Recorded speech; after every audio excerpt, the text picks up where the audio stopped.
Should I buy a commercial building or should I buy rental properties? What kind of portfolio should I have? Well, I think there's a lot of pros and cons with both. The pros of buying a commercial building versus a rental portfolio, rental property portfolio, so that means residential homes.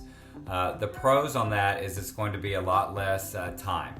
So if I'm spending $2 million, $3 million, $5, $10 million, I can buy commercial real estate much faster than that. So if I'm buying a $1 million worth of real estate, I could get one commercial property for $1 million. There's not a lot for $1 million, so maybe I'm looking at $2 million, but I could get one $2 million property there. I'm looking at maybe buying 10 rental homes the other way. So one property versus two properties. The second is who's going to occupy those properties, right? And so for commercial, you're probably going to have a few tenants in that building, but they might stay there for a long period of time. You could even have one person. With residential properties, people are in there about 2-3 years, generally speaking. But you could have some folks that are there longer. And if you have to have 10 properties in a $2 million portfolio, that means you've got 10 different people that you're working with. The commercial properties, those folks are a little bit more professional. You're doing a lot more legal stuff.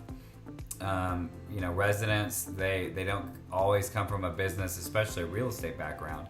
So they might not know some of the legal terms, but everything is kind of cut and dry when it comes to that. So it's really how much money you want to spend. I think as far as return-wise, when I do the calculations, I see that you can make just as much money with both of them.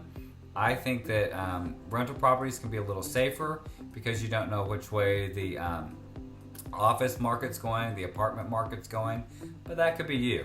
So there are a lot of people could argue different ways on that. So that's really up for debate and depends on what you put into your perspective. Another thing that's good with rental properties is you don't have to necessarily get in a conglomerate with folks. If you're looking to buy a $250,000 rental property, generally speaking, one person often is the investor of that. You don't have 3 people going to buy one rental property, although you could. When it comes to buying a $2 million, $5 million, $10 million commercial building, that's when you see a lot of partnerships. And partnerships, as somebody might have told you before, when divorces happen, friendships split up, people don't do things, people die, that things can change a partnership really quick. So with a rental property, if you don't have to get in a partnership with somebody for a $250,000 investor, or at least most people aren't. Okay? Hope that helps. Give me a call. I'd love to talk to you more about it. Thanks.